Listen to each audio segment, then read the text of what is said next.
What's happening, everybody? We're back. It's Brian and Brennen for another episode of Too Much Fantasy Football. Or, I mean, really, it's too much betting today. We're going over props. We're going over pick'ems. We're ready to make some money. Brennen, how you doing today? Doing pretty good. Last night the Goblins were wrong. I feel like they were right though. The kicker just had to be not land it right in the 20-yard line box, and it just gives the Seattle just needs I think at the point 20 yards, and they got it. Yeah, folks, if you haven't seen the Goblins of TikTok, they're picking the Cardinals money line. I mean, they were wrong. But Great video. Were they wrong? Great video. I don't know why I laughed at it as long as I did, but I mean, they got my money, that's for sure. I don't care. I'll tail them again. Today we're going to be going over a handful of our favorite player props, talking about a handful of game parlays that we'll throw out there, a survivor pick, then of course maybe an anytime touchdown or two. Look, folks, I mean, we're probably going to regress quite a bit, but hopefully we James Cook it this week. We went 10 for 11 last week on props. I went 7-0. Brennan went 3 for 4. Games, yeah, maybe we picked the Falcons there, but that's not what we're focused on. We're focused on the props that we made some money. God, I can't believe the Falcons sold so hard. God, so bad. So bad. I think we both had them to cover as well. Oh, yeah. I was just it was pretty close, and then the stat line comes out after the game that Michael Penix can only win games if the defense holds the team under 7 points or something like that. I'm just that's such an obscure stat. Which I still wouldn't have thought it was crazy for Bryce Young and company to have less than 7 points in that game. Yeah. But clearly, we have to have some misses everywhere. If we were perfect, we would be sitting on a beach gambling and not even having to talk to any of y'all. But in case you guys were going to miss out, we're going to miss a few. Keep it all in there. You want to start it off with the props, though? Yeah, let's do it. I'll do my first one. So Sweet. for all the morning people that like to wake up like myself, it's going to be struggling to wake up at 6:30 to watch this game. I'm going to text you in the morning. I know you are. Yeah. My kid will probably get me up anyway, so it doesn't even matter. But yeah, so Aaron Rodgers played against Brian Flores last year. Do you want to know what his stat line was for how many interceptions he threw? He played for the Jets, so I'm sure it was a handful. It was 3. Woo! Aaron Rodgers, now mind you, Aaron Rodgers is a great quarterback. Doesn't turn over the ball a lot, but he's a lot older. Brian Flores is probably going to do the same thing, and it probably might work. And so I have an over on and 0.5 interception at plus 100. I'm just going to put a unit on it, and I'll watch that game and just see if Brian Flores lays the hammer on him. I fully expect it. I like this bet. I think this one's a sneaky one for the early morning play. My first one, we're going back to the well, folks. I get it. He banged up his knee a little bit last week. They played the Browns, too, so it was even a harder competition. But this week, they're playing the Cowboys. So let's go with Tucker Kraft for the Green Bay Packers. I'm going to take his over at 41.5 receiving yards. This guy's a yak monster. He really only needs a couple of passes, but you can throw all over the Cowboys. So I fully expect him to be a part of this offense as we're still kind of getting Golden involved. And, Romeo Doubs is just going to be what he is. He's a piece of the offense, but he isn't the offense. Tucker Kraft is. Let's hit that over.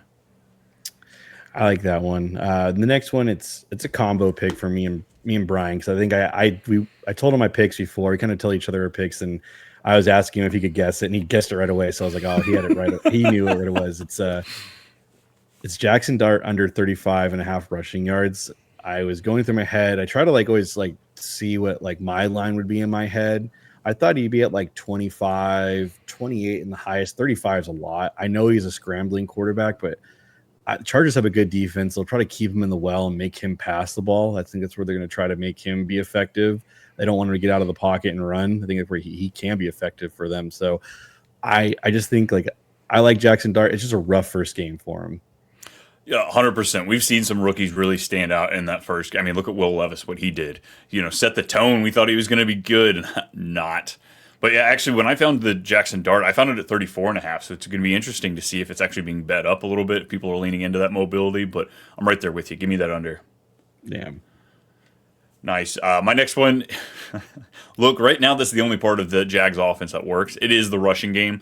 I'm a big old Tootin fan. I'm super excited for him to eventually take over, but until that day comes, ETN is going to be highly involved, and it may never come. These two might be splitting reps like we saw Rod White and Bucky Irving last year. So I like ETN's line. It's not too hefty. 52.5 yards for rushing for ETN. I mean, my biggest fear is that I think San Francisco has their defense kind of figured out with Sala coming back. So like that's my like only concern with this. When I saw it, I was like, I can kind of see it. They rely on the run game. This is what that's what Cohen's bread and butter is right now. He likes to utilize both the guys. So I'm very curious to see if they just stick to it and they maybe San Francisco forces Trevor Lawrence to pass the ball. But I can see this being right there. It's a very cute line basically for me. For sure. Give me your next one. My next one's kind of like there's just more so of a vibe pick. Like I look at this team and he's the fourth option really. Like it's Dallas Goedert under 34 and a half receiving yards. He hit it last week, but again, they were down by a lot. I get it. Philadelphia has just been slaughtered by Baker and Tampa every time they play. Tampa is going into this game with missing offensive linemen. Chris Godwin's coming back for his first game. It's Abuka, a rookie wide receiver. I think this is going to be a very tough game for Tampa. And I honestly think it's going to be a great game for the offense for Philly, as in by rushing the football. I think Saquon's going to have a great bounce back game. Like, honestly, I'd take a lot of the under for a lot of the guys in the receiving. Like, I think AJ Brown's like 65. I was like, kind of lean towards the under. Devontae was at like 50. I genuinely believe Philadelphia is going to control this game. I know a lot of Philly fans and even Tampa Bay fans like this is kind of an idiotic take, but I don't look at the past like what's happening right now. I think Philly's going to figure it out. Well, while we're in that game, then let me kind of segue into mine because mine's also out of this game. I think they're going to need to run the ball. If Tampa's going to have a chance at winning this or even being in this, they're going to need to run the ball. They're going to have to control the clock as much as they can. And that includes using both the running backs. So Bucky's line, whatever it is, I'm afraid. I'm afraid because, yeah, Philly could shut down at any point. So let's go for a modest line. Rachaad White is involved constantly. He will be. So 16 and a half rushing yards. Give me that for Rachaad White. It's only going to take him a time or two. He can usually go in there and spell Bucky a bit. And he hits decent chunk plays when he's not out there consistent. So I like the 16 and a half here. Yeah, the backup rushing lines are always interesting. Like they're always just like right around under 20. And it's just like it's kind of silly because all they need is one big run and it just kind of negates everything. So yeah, I like this one. My next one, I asked Brian. I like it. It's spicy, folks, but I like it. I genuinely was just I go through each games and I'm just kind of like in my head of like I look at the props and like that's absurd. And then this one has hit the first 3 weeks in a row, and I don't see it changing because I just don't see the offense changing because it's ran by the same guy. Ashton Genty under 12 receiving yards is my bet. It's hit every week. Folks, he only has 3 receiving yards in the year. So I feel disgusting. I like Ashton Genty. I wish he was involved more for fantasy, but they don't. They don't utilize him that way, and I'm just going to stick with it. So 12 yards is so hard, especially for a back that we know can break a tackle and get 12 yards pretty easily. But it's Chip Kelly is still there. He's still calling the plays. He's still putting them in bad positions. So would you say it's 6 catches for 3 yards is what he has on the 6 season? catches for 3 yards. Yeah. Yeah, I'll put my money on that one. I don't mind it. Yeah. All right, the next one I have. Look, I tried to throw this guy out last week, and I had a typo. I thought I was putting out Sterling Shepard, and I put in Darius Slayton. I'm going back to it though. Let's go Darius Slayton because ended up both those guys hit last week. So if I really want to say it, I can say I got them both right. But Darius Slayton over 17 and a half yards. Jackson Dart, we're going to see him move the ball around. I hope he's really good at those intermediate passes and the up close stuff. So. It's unsexy, folks. I like picking on the backups. I like going for some of these props, and that's what we're going here.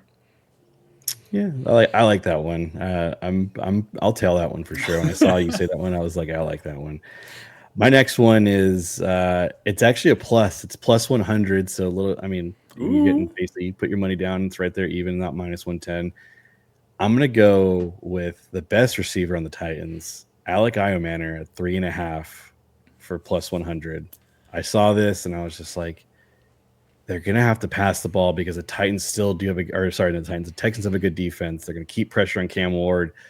The spread's at 7.5. I like I'm betting the Titans, but the spread in this game, and I'm gonna bet on Alec Iomanner in this one as well. He's hit it both of the last two games. 5 targets is the fewest he's seen so far in this young career season that he is, or not career season, but young season that he's having. So yeah, I think I'll be tailing this one as well. There you go. I'm gonna throw two out on you folks for this next one because I do have a handful more than Brennan. Like I said, I did well last week, so we're gonna follow the You magic, did. see if I'm hot. Yeah. We're gonna roll with it. So I've got two coming from the Patriots game.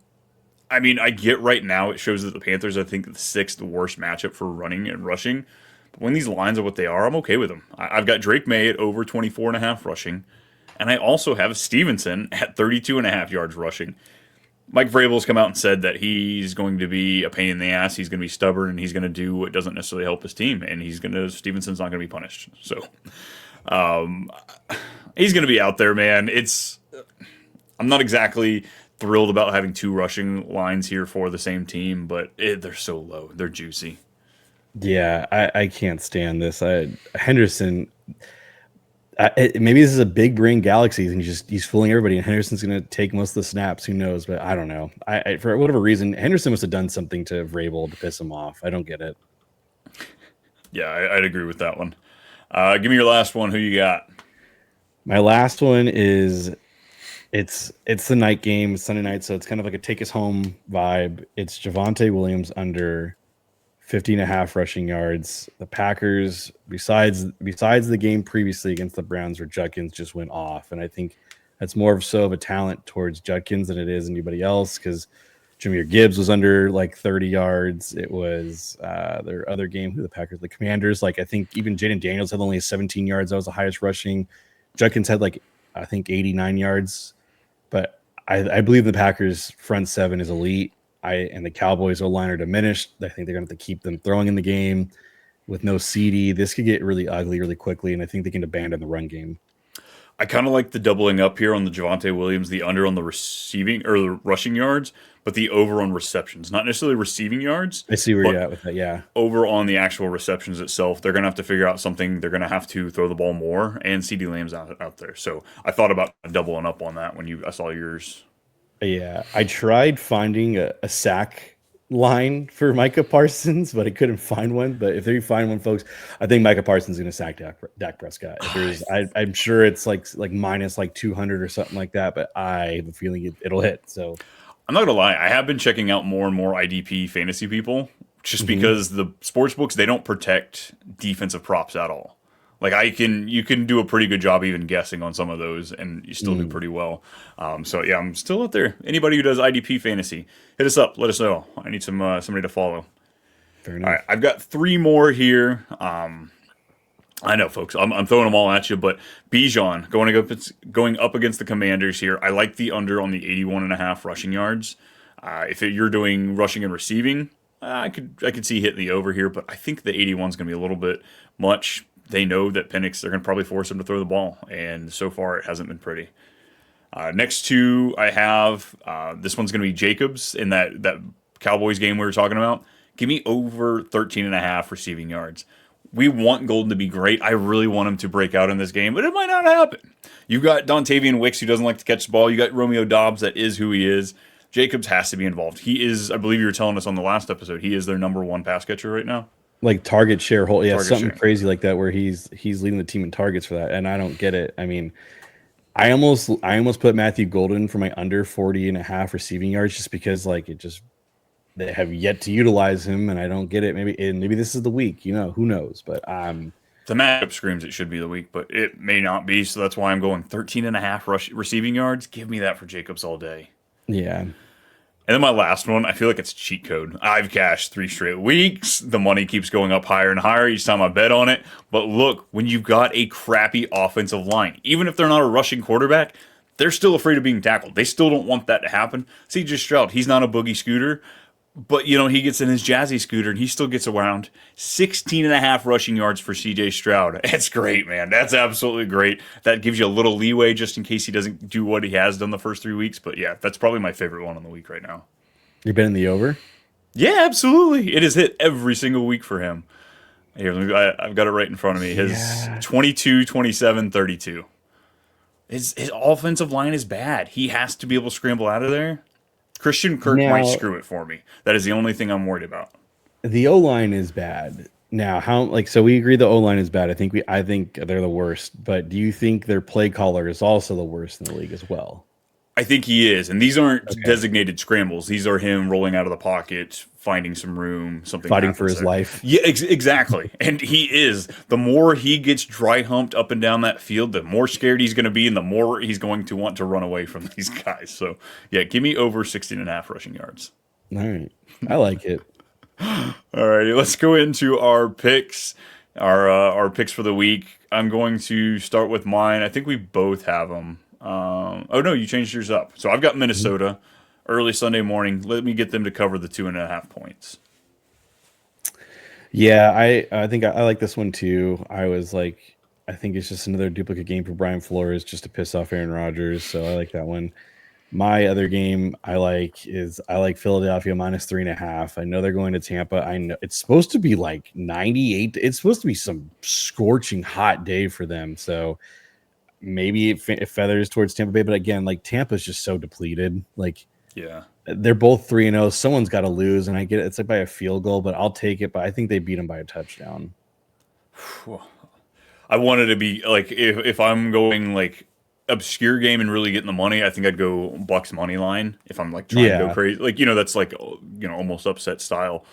But I had to stay away from this game. There's too much My bias I biggest have. fear is that like there's guys that I view that like if it's like 4th and 2 and you're on your line and it's like near the end of the game, Baker's now entered that territory where I don't want to give him the ball back. Like Yep. it's the Mahomes, it's the Lamars, the The Allens, the Brady. Jalen Yeah. Hurts. Like Baker's in that like territory now where I'm like, I don't want to give Baker the ball back. Like it's so Which crazy to is say. amazing. That's so good for football Yeah. for us to have guys that can go down there and like win it in 90 seconds. Yes. All right, my next one I'm gonna have doesn't feel great. I think it might be just the hubris growing in the AFC South with the Colts, but give me Tennessee to cover the 7 points against Houston. It's divisional game. I don't think it's going to be a high scoring game. Tennessee's not great, but if they can mitigate the mistakes, I think they can be in this game within one score. I don't want to say it's an upset of the week, but I want to say it's the upset of the week. Let's Like, go. Let's go. because like, but the only problem is though is that like Callahan is like I think no, well he stopped play calling, so actually this is a benefit for the Titans. He's not play calling anymore, That's what I'm saying. so it's like actually We don't have Zach yeah Taylor Jr. calling the plays I anymore. would I would sprinkle some Titans money line on this game honestly. I'd do like a half unit on this and just who knows, but I definitely like this spread. I like this one. Titans money line and a Bucks money line. Whoo! It's a That's hungry stuff. dog, Yeah, hungry that's, dog that's how you parlay. get adrenaline popping up right Yeah, there. seriously. All right, I'm riding the team it looked hot last week. I know they played Dallas, but I think Dallas is better than this team they're playing right now. I'm gonna go Chicago money line over the Raiders. I genuinely don't know what's going on with the Raiders. This team just looks lost. They're not utilizing the right guys. Like maybe Brock Bowers is hurt more than they're playing on, but like when Trey Tucker's got all your touchdowns, your son is your offensive line coach, and he has probably zero experience coaching an offensive line. Like you don't utilize Genty in the way you're supposed to when you're taking 6 overall. I think Ben Johnson's going to be in his wheelhouse here and humming on this defense. I hope so. I had a lot of belief in the Chicago system going forward into this year, so this is a game they really need to stack onto that momentum.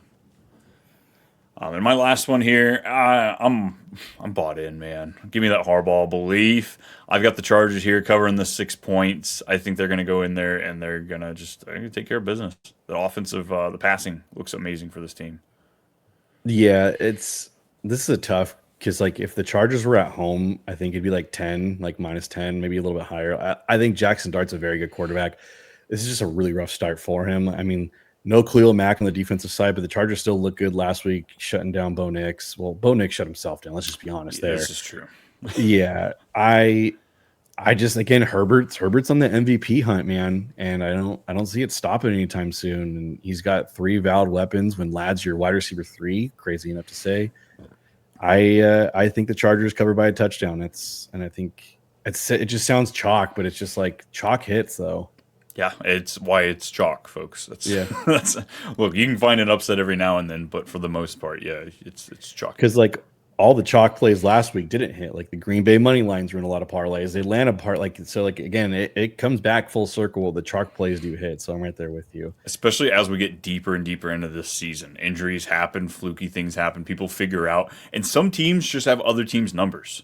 Like the Colts take down the Chiefs way more than they should since Patrick Mahomes has been there, or really even before that. Previously, dude, like the Yeah, Alex Smith game, the playoffs were the down 20, playoff. or yeah, like Two, four 28. touchdowns. Came back four Yeah, touchdowns.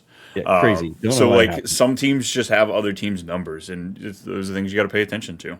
Yeah, like Jags smack our ass when we're in Jacksonville. We don't get it. Don't know why. Yep. Even when we're the best team with Andrew Luck, they had nobody. We lost. So don't get it. Does it just happens? Opening games every week. Yeah, my It's that my last one next you pick. got. Yeah, someone's got to be 1-3. So, Brian, someone's got to be 1-3. Or they could be 1, 2, and 1 together. That's true. Actually, that is a very good possibility. You are correct. Yes. I'm gonna go with Baltimore, man. They're favored in Kansas City, and I would favor them too. But if I my own sports book, I was like, I think it'd be like a pick 'em, but really, like I get it. KC's loud. It's the loudest stadium in the NFL. Patrick Mahomes. I don't think Xavier Worthy's healthy. His prop line's at Yeah. 40.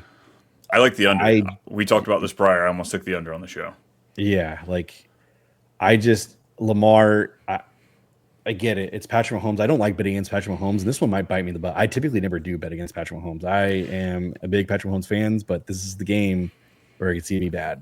This is the hard thing. I feel like I'm usually always the Ravens thumper. I'm always willing to put money on them and willing to go against Patty. And yeah, like you said, you're always like, nope, nope, I don't bet against Patty. And that's what I'm doing here. I'm taking the Chiefs at home. I think that the Ravens are far and away the better team, offense, defense, even special teams. But it's in Arrowhead. They've got their refs, and the Ravens broke my heart last week. I picked the Lions last week because I knew they'd break my heart, and I got a feeling they're going to do it again. So I'm rooting for the Ravens, but I'm taking the Chiefs. Yeah, I I look at this team, the rosters, like the one thing that you can do against the Ravens is run the football. The only problem is the Chiefs don't have a running game. So like Exactly. that's where like the whole thing I was looking at this like where can the Chiefs beat the Ravens? And it's the run game. Okay, well, Pacheco can't run the ball because he's catching the ball backwards. Kareem Hunt's old. Maybe they use Rashard Smith more in this game. He could be the, waiver wire pickup of this week. But I'm leaning towards the Ravens just because I like their offense more, and I think their defense is lacking, on the D line. But I just think Lamar can keep them in this game. Yeah, you've got Derrick Henry. I get it. It hasn't been great in 2 of the 3 games, but like Zay Flowers shows up. Rashad Bateman has a great role. DeAndre Hopkins has a great He's role. catching a touchdown every week. Rookie Tez Walker, even like he's got a role in this offense. So again, both of these, when you look at these wide receiver rooms, they're nothing sexy. They're nothing like, ooh, that's what I'm building in Madden. But they all play the role that they need to in this offense. And I agree with you. I can't bet on Baltimore. They break my heart too much over the last 3 years. Yeah, I feel gross betting against Kansas City because I typically don't ever do that. Like even in the Super Bowl, I bet them to win the game. I was like, oh, it's Patrick Mahomes, but that was built to ass that game. So, yep, my parlay for the Philly, Chicago, and Baltimore is plus 570. If you wanted to do it, Nice. it's a very weird parlay. I think the most safest one out of all of them is Chicago. So I thought our parlay last week was safe. So yeah, folks, we're gonna get weird. 3 teams, you yeah, gotta have a weird one in there. Awesome. Anything else for the folks before we get out of here? our Survivor picks, Brian, we're 3-0, man. Oh, that's right. That's right. We got to make it through week 4. Who are you going with? I'm chalk. I didn't go chalk last week because everyone was like, I went with Kansas City because they were like a -6.5, but like everyone was afraid because they're both 0-3 or 0-2 going to that game. Buffalo, give me the security. I want to keep moving forward each and every week. I get it. I've used some good teams already, but I don't care. I only like everyone picked Packers last week and look where they're at. So don't care. Right. Yeah. I mean, we say that and look at Buffalo and Kansas City and Baltimore. They're both 1-2 right now. So anybody call them chalk plays on a Survivor, it's not quite. I'm gonna go with Green Bay. I'm gonna go with another should be chalk, should be easy one. This week I wasn't feeling great on my team pick, so I am going a little safer. As we get through the buys these next week, it should get easier. No logic there. So yeah, well, I'm going with Green Bay. We're gonna make it to week 5. That's all we're working on there. I just live for another day, man, or live for another week in this one. So, Absolutely. what's the farthest you've ever gotten an Eliminator or Uh, Survivor? I think like 9 or 10. Like it I want to hasn't been say for that me, it's far. like I think it's 8 or 9. I think that's the farthest I've ever gotten. So hopefully we make Yeah. it far. Yeah, not near Watch as far as I would have The liked. Saints have the biggest comeback. Remember? Okay, so the only thing that fears me is like this is like some like deja vu moment because remember Josh Allen his rookie year went to Minnesota and it was like a 15-point underdog, and he goes and upsets them and shocks the world. My biggest thing is Spencer Rattler just goes and beats Buffalo.